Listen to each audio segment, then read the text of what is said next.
आपका फिर से स्वागत है। मैं विवेक बिंद्रा, मोटिवेशनल स्पीकर। आज एक ऐसे आदमी की बात करूंगा जो आपके दिल में मोटिवेशन की आग लगा सकता है। इसका नाम है माइकल फेल्प्स।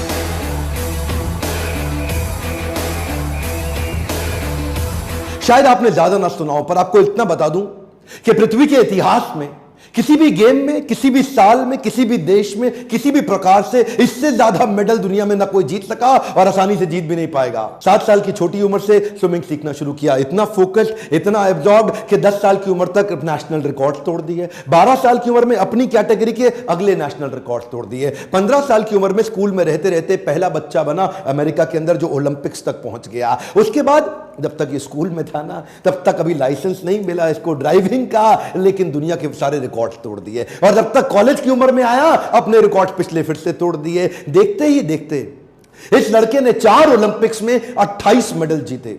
एक हमारा देश भी है ना, प्यारा भारत देश, हाँ, इसने 24 ओलंपिक्स में 28 मेडल जीते। 1985 में बाल्टीमोर अमेरिका में इसका जन्म हुआ। 2004, 8, 12 और 16 चारों ओलंपिक्स में सबसे ज्यादा मेडल जीतने वाला पृथ्वी में एक ही इंसान बना। आज तक के इतिहास में इसको बोला जाता है most decorated Olympian in the planet earth. Decorated Olympian को जरा मैं हिंदी में अपने देश में समझा देता हूं। मैं डेकोरेटेड ओलंपियन का मतलब आभूषित, आभूषणों से सुसज्जित, आभूषित, डेकोरेटेड। और कौन से आभूषण? गोल्ड मेडल के आभूषण।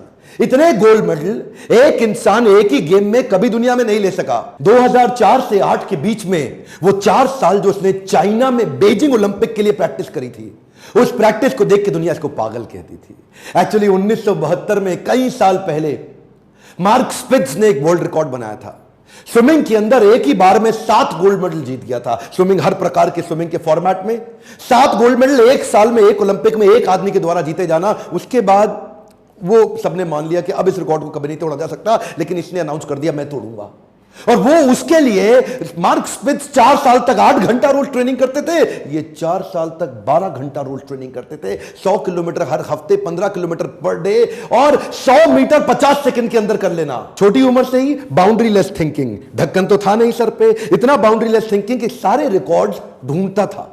स्विमिंग में जितने भी प्रकार के रिकॉर्ड्स बने हैं उनको सामने पेपर पे लाता था, प्लान करता था और उस रिकॉर्ड को तैयारी के साथ तोड़ देता था। उस रिकॉर्ड को तोड़ने के बाद जो नया रिकॉर्ड बनाता उसको फिर से तोड़ देता था, और उसके बाद जो नया रिकॉर्ड बनाता उसको फिर से तोड़ देता था। अपने रिकॉर्ड बना के अपने ही रिकॉर्ड को तोड़ तोड़ के इतने रिकॉर्ड बना लिए कि यह भी एक रिकॉर्ड बन गया कि इतने रिकॉर्ड कोई कैसे बना सकता है। केवल इसके रिकॉर्ड्स बताना इस वीडियो के अंदर मेरा मकसद नहीं है। मैं तो मेरे प्यारे देशवासियों को तैयार कराना चाहता हूं कि वो कैसे ऐसी विचारधारा ला सके, वो कैसे ऐसा थॉट प्रोसेस, ऐसा एटीट्यूड, बर्निंग डिजायर क्रिएट कर सके। इतना आसान नहीं था इसका जीवन। जो इसका बचपन था बहुत संघर्षपूर्ण बीता।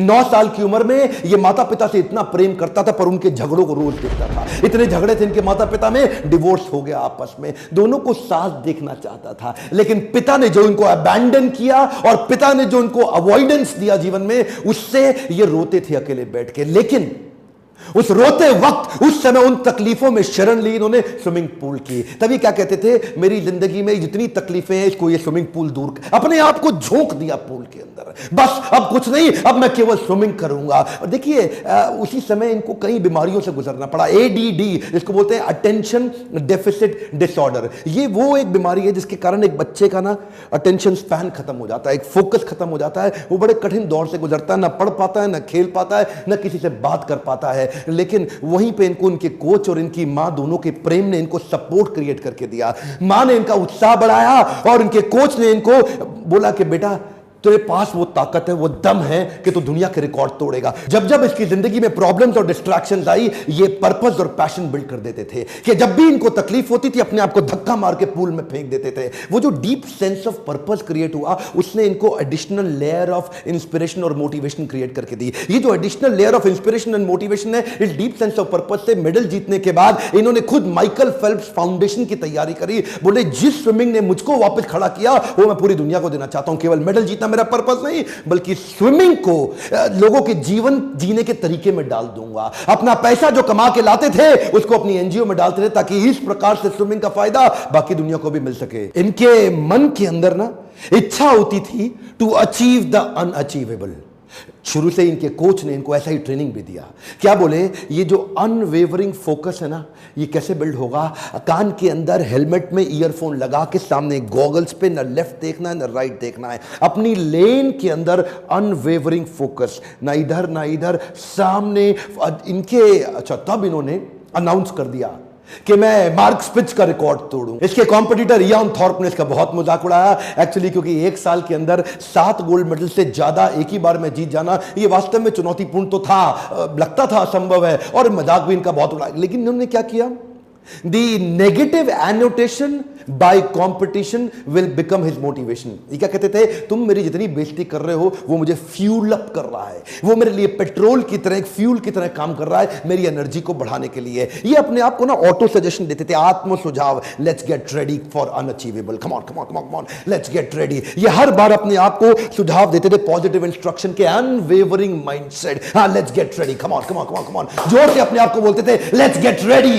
2004 में 6 मेडल तो जीत गया था, पर ये जो 8 मेडल का अनाउंसमेंट कर दिया ना इसने कि 2008 में मैं 8 मेडल नहीं 8 गोल्ड मेडल जीतूंगा, वो जो है ना वो बड़ा मजाक उसका बहुत बना कि ये अपने आप को पता नहीं भगवान समझ बैठा है। लोग जब जब इसका मजाक उड़ाते ये और चुप हो जाता और शांत हो जाता और उसको लेके अपने लॉकर में, अपने घर के सामने, अपने शीशे पे, अपने बाथरूम में, अपने बेडरूम में, हर जगह चिपका देता। इसने उसको 8 गोल्ड मेडल को घोट के पी गया अपने अंदर कि ये तो मुझे जीतना है। इसने अपने लिए बड़े ही self punishing, harsh, difficult, tough routine और प्रोसेस प्रैक्टिस के लिए तैयार कर ली है। लेकिन अचानक एक दुर्घटना हो गई, इसका दायां हाथ फ्रैक्चर हो गया जिसमें हड्डी अलग अलग हो गई आपस में। मना कर दिया डॉक्टर ने, बोला बीजिंग ओलंपिक्स में तू पार्टिसिपेट नहीं कर सकता, खत्म हो गया तेरा हाथ, तू हाथों का इस्तेमाल अब स्विमिंग में नहीं कर सकता।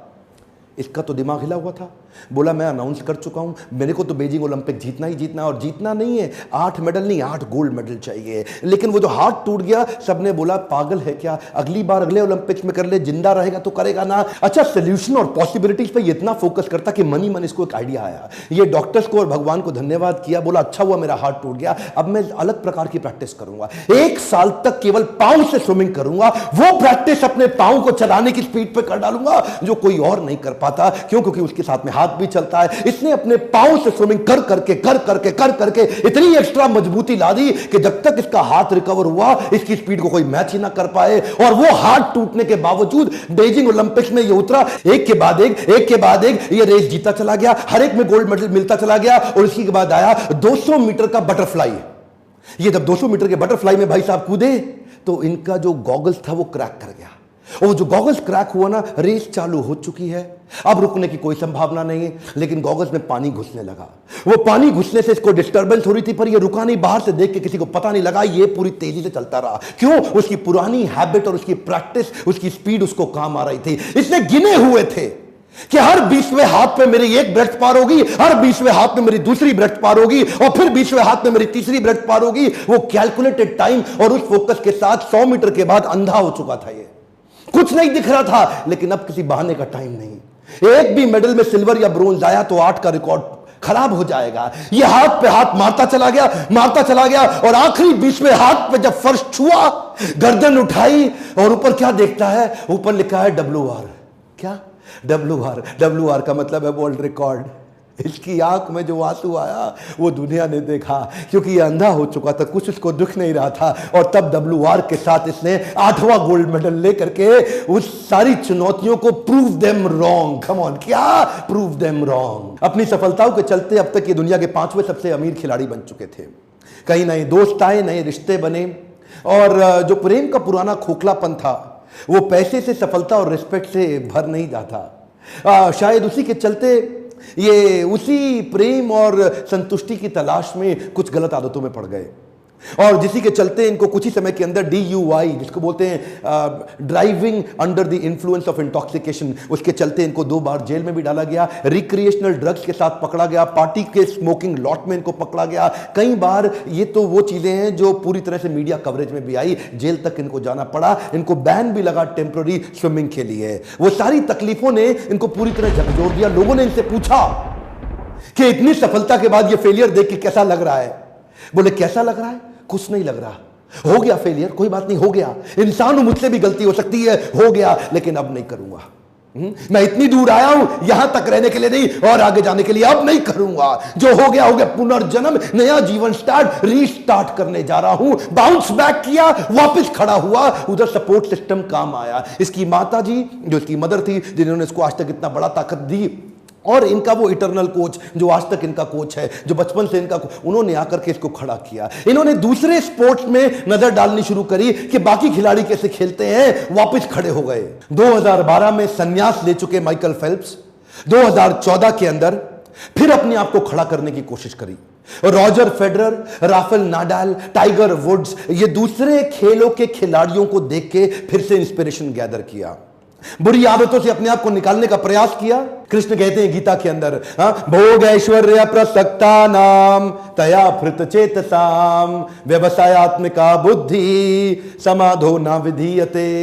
जो आदमी भोग और ऐश्वर्य, भोग ऐश्वर्य प्रसक्ता नाम, भोगा इंजॉयमेंट और ऐश्वर्य मतलब पैसा, धन, धनाढ्य, जो भी आदमी भोग ऐश्वर्य प्रसक्ता नाम इन दोनों में अटैच होता चला जाएगा, उसके साथ क्या होगा, व्यवसायत्मिका बुद्धि, उसकी फोकस्ड इंटेलिजेंस, समाधो न विधीयते, वो समाधि में प्रवेश कर ही नहीं सकता। समाधि का मतलब क्या हुआ, अनवेवरिंग इंटेलिजेंस, वही इंटेलिजेंस जिसने इसको 2008 और 12 में सफलता दिलाई, वो इंटेलिजेंस गायब होती हुई दिखाई पड़ी। क्यों, भोग ऐश्वर्य प्रसक्ता नाम, दुनिया के 5वें सबसे अमीर खिलाड़ी बन चुके थे। भोगा और ऐश्वर्य ये आपको गोल से हमेशा दूर कर देगा। आपके लिए लेसन है, कम ऑन, आपसे बात कर रहा हूं, ध्यान दीजिए। भोग ऐश्वर्य प्रसक्ता नाम, जो भी आदमी पैसा आने के बाद भोगा और ऐश्वर्य में प्रवेश कर जाता है, समाधो न विधीयते, वो समाधि में प्रवेश नहीं कर सकता। डीप एब्जॉर्प्शन खत्म हो जाएगा,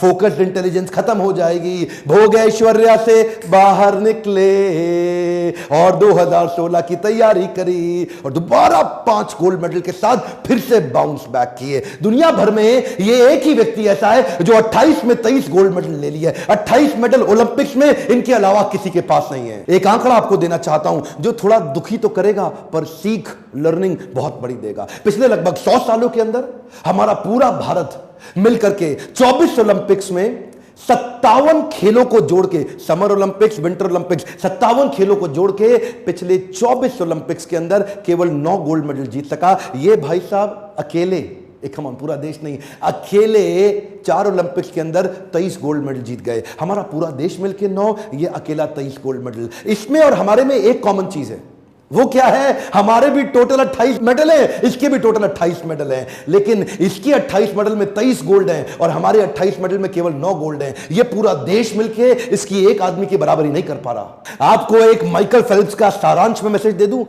सैटरडे हो या संडे, हॉलीडे हो या बर्थडे, क्रिसमस डे हो या एनी डे, साल में 365 दिन और लीप ईयर में 366 दिन, 12 घंटे का ट्रेनिंग रोज करना है। 12 घंटे का ट्रेनिंग रोज करना है, कोई ऑप्शन नहीं है। और ऊपर से जो इनका कोच था ना, वो बड़ा अजीबोगरीब आदमी, उसने बड़ा कमाल कर दिया। उसने इनकी शब्दावली बदल दी, इनकी वोकैबुलरी बदल दी, इनकी वोकैबुलरी से एक वर्ड डिलीट कर दिया, वो है ना। नो वर्ड, ना वर्ड डिलीट ही कर दिया। बोला ये नहीं हो सकता, वो नहीं हो सकता, कुछ नहीं, ये हो सकता है, वो हो सकता है, सब कुछ। 365 दिन लगातार कंसिस्टेंट ट्रेनिंग, इसको बोलते हैं एक्सट्रीम डिसिप्लिन। 100 जगह पे 1 फुट गड्ढा खोदने से पानी नहीं मिलता, एक जगह पे 100 फुट गड्ढा खोदने से पानी निश्चित रूप से मिल जाता है। यही डिसिप्लिन हमारे देश को बिल्ड कराना है। इस वीडियो को एक रिक्वेस्ट कर रहा हूं, थोड़ा सा तो आपको भी करना पड़ेगा, उठा के आग की तरह फैला दो हर एक स्टूडेंट को, स्पोर्ट्समैन को और स्पोर्ट्स मिनिस्टर तक, और उस बच्चे को पहुंचा दो इस वीडियो जो आग लगा सके। अगली बार ओलंपिक्स में अगर यह वीडियो थोड़ा भी मदद कर सके तो देश का भविष्य बदलने में मेरा साथ दीजिएगा। लाइक करिए अगर आपको ऐसे वीडियो अच्छे लगते हैं, सब्सक्राइब करके बेल आइकॉन नहीं दबाया, अगला शक्तिशाली वीडियो आपसे छूट जाएगा। कमेंट बॉक्स में लिखिए अगला कौन सा वीडियो देखना चाहते हैं। मेरे साथ जुड़े रहने के लिए, हर बार वापस आके वीडियो देखने के लिए प्रेम से आपका धन्यवाद।